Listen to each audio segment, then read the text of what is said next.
Cake কাটা, আলোচনা সভা ও নানা আয়োজনের মধ্য দিয়ে পর্তুগালে উদযাপিত হয়েছে দেশের জনপ্রিয় বেসরকারি টেলিভিশন চ্যানেল 24 এর 15তম প্রতিষ্ঠাবার্ষিকী। এই উপলক্ষে পর্তুগালের বন্দর নগরী পোর্তো রয়্যাল প্যালেস রেস্টুরেন্টে এক বর্ণাঢ্য অনুষ্ঠানের আয়োজন করা হয়। অনুষ্ঠানে প্রবাসী বাংলাদেশি কমিউনিটির বিভিন্ন স্তরের নেতৃবৃন্দ, সাংবাদিক, রাজনৈতিক ও সামাজিক ব্যক্তিত্ব সহ বিভিন্ন শ্রেণী পেশার মানুষ অংশ নেন।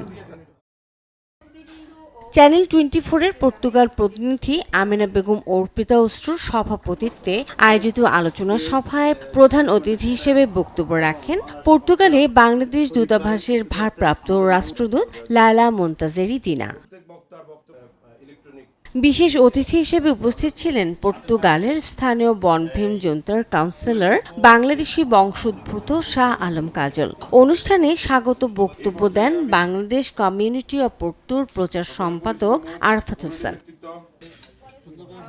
এছাড়াও বক্তব্য রাখেন বাংলাদেশ কমিউনিটি অব পোর্তোর সাধারণ সম্পাদক আব্দুল আলিম, আবুল কালাম আজাদ, কফিল উদ্দিন ভুইয়া শাকিল, দেলোর হোসেন, ফিরোজ আলম সহ আরও অনেকে।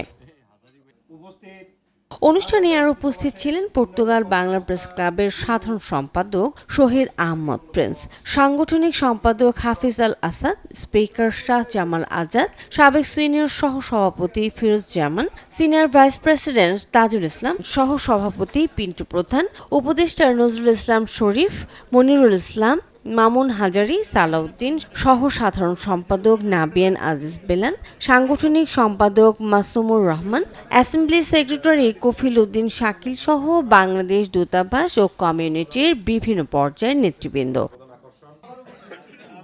বক্তারা তাদের বক্তব্যে চ্যানেল 24 এর বস্তুনিষ্ঠ সংবাদ পরিবেশন, দেশ ও প্রবাসের মানুষের সুখ দুঃখের কথা তুলে ধরার ভূমিকার প্রশংসা করেন। পাশাপাশি চ্যানেলটির উত্তরোত্তর সাফল্য ও সমৃদ্ধ ভবিষ্যৎ কামনা করেন। প্রতিষ্ঠা বার্ষিকীর কেক কাটার মধ্যে দিয়ে আনন্দ ঘন পরিবেশে অনুষ্ঠানের সমাপ্তি ঘটে। Desk report, channel 24।